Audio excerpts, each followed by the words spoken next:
NFL Week 5 recap. We're going to start off with the Thursday night football game that was super thrilling, that came down to the wire, went all the way to overtime. The Atlanta Falcons defeated the Tampa Bay Buccaneers 36 to 30 behind Kirk Cousins. You like that? You like that? Kirk Cousins, man, 509 passing yards.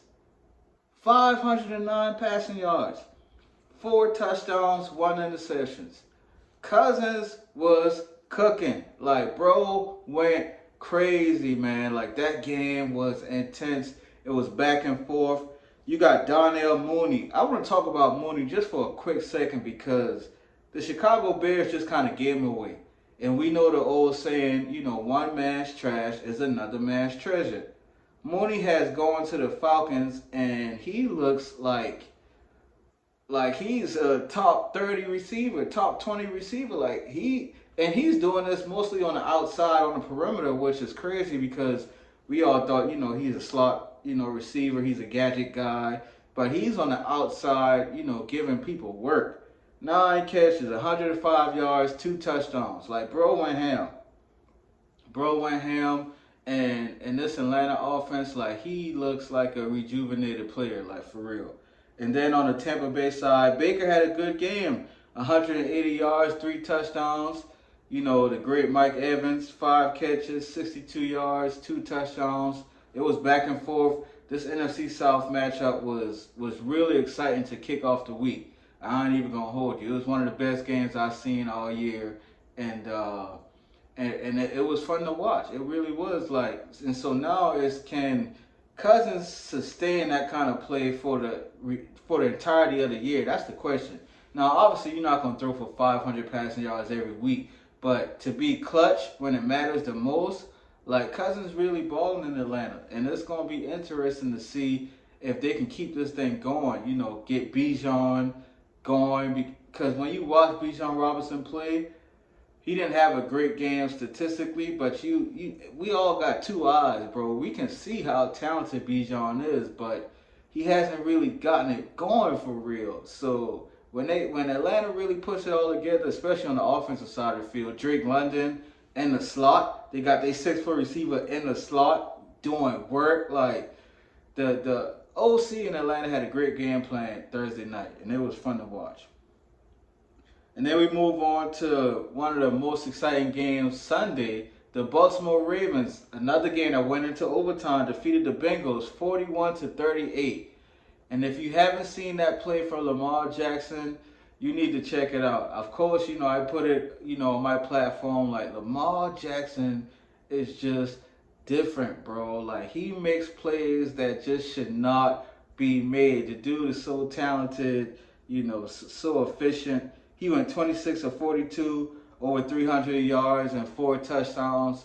When you got somebody like that at quarterback, no play is ever, completely dead until that dude is on the ground tackled. Like Lamar is crazy, man. Lamar is a human joystick. He's crazy. And Joe Burrow and the Bengals, they came out with the loss, but Joe Burrow had 5 touchdowns. He threw for 5 touchdowns. Like, Burrow balled out. But it wasn't enough to beat Baltimore in overtime. At the end of that game, King Henry with the long run to put them in field goal range to kick the field goal and win that game. AFC North battle. Like, that was a great matchup. Baltimore came out victorious. King Henry getting going. Like, the Ravens started off slow, but it looks like, they found their groove.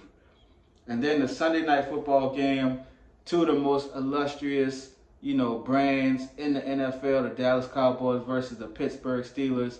Dallas won that game 20 to 17. Dak Prescott threw a touchdown, 4th down, 20 seconds left to Tolbert to put them up by 3 and win that game.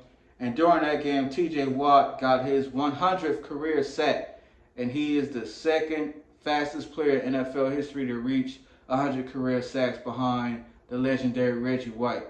And the game was good. It wasn't really explosive. Wasn't a lot of points scored.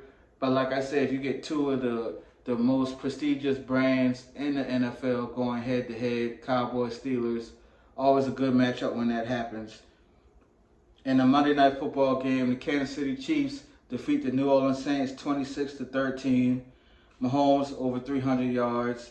Kareem Hunt, 27 carries, 102 yards, and a touchdown. Like, they just picked him up 2 weeks ago, and they already given him the ball 27 times. Like, that's a crazy workload. And Kareem Hunt, between the tackles, he looks like the Kareem Hunt of old in Kansas City. And so Rashee Rice goes down. It looks like he's not going to be able to come back this season. They already lost Hollywood Brown, and they said that he probably is unlikely to come back. At least the regular season, he might be back for the playoffs. And then Isaiah Pacheco was just put on IR 3 weeks ago. The Chiefs are banged up at their skill positions, but Andy Reid and Patrick Mahomes just keep finding ways to win. They just keep finding ways to win, and it's crazy because any team have those type of injuries, it doesn't look good. Look at somebody like the 49ers. The 49ers have their running back gone. They was dealing with injuries to Debo. Kittle got hurt for a while. Like, that team looks different. Chiefs have those same type of injuries, and they just keep balling. And so, I hate to admit it, bro. I hate to admit it as a Chargers fan. I hate to admit it, but Mahomes and Andy Reid it's just a combination that if them two playing, then I really don't care what else is going on, to be honest. And so, yeah, that was a quick recap of NFL Week 5. And I also want to touch on Jayden Daniels for the Commanders. Jayden Daniels is the first player in NFL history to pass for at least 1,000 yards and run for at least 250 yards in his first 5 career games. This is a rookie we're talking about. The Commanders are 4-1. 4-1, leading that division. 1,135 passing yards, 300 rushing yards, and 8 total touchdowns for the rookie Jayden Daniels. He is clearly on pace to be the Offensive Rookie of the Year. Clearly. But if bro keep balling like this, then we going to need to put him in the MVP conversation too. We're going to need to put him in the MVP conversation too, because Jayden Daniels is balling out of control, bro.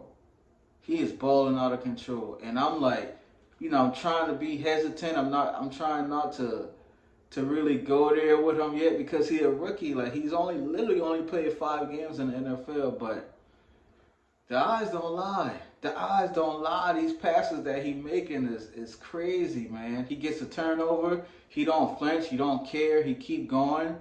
The Commanders' offense, gotta admit, Kingsbury got them balling out of control. So, like, if Jayden keeps this up, he got a chance to win MVP. It's a lot of season left to go.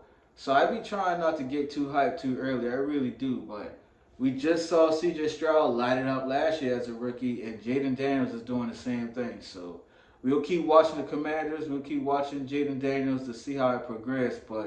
But if he keeps this pace up, then we got to have a conversation for sure.